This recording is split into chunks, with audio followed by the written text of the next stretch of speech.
With the organizations you've worked with, does anyone do fire drills, incident response before a real incident has happened?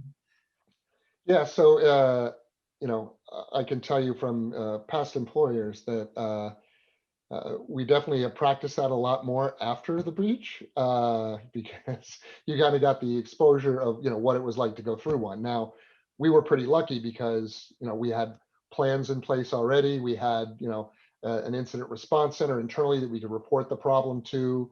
They were able to have forensic data almost immediately to tell them what was going on.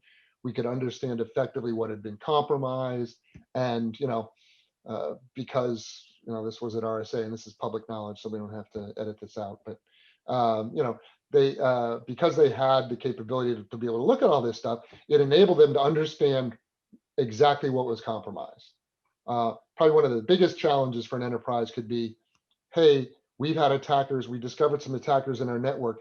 They've been here for 6 months. We have no idea what they've gotten, right? Because then at that point, you're like, you could assume everything's been compromised and you have no way to know or either to refute that or to confirm it. And that obviously makes your incident response job a whole lot bigger because the fire is everywhere, right? It's not, here's my fire, let me go fight it. It's everything. So but we do see a lot of companies now trying to go through, much like they've done in the past with things like disaster recovery drills, right? A lot of big organizations do those every 6 months or every year. Hey, we're going to fail over this data center tonight, right? Because we have to practice and make sure that everything's working. Same now is true with a lot of security incident response of, okay, what happens if we suddenly find out this system's been compromised?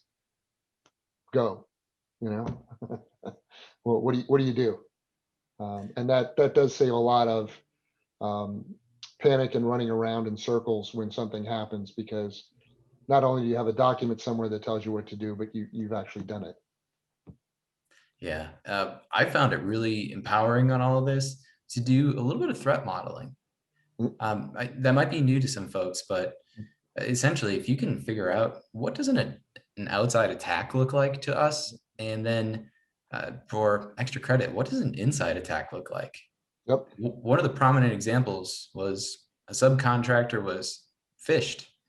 And so they didn't even need to compromise the system from the outside. They just compromised his workstation and then moved laterally from there once he was inside.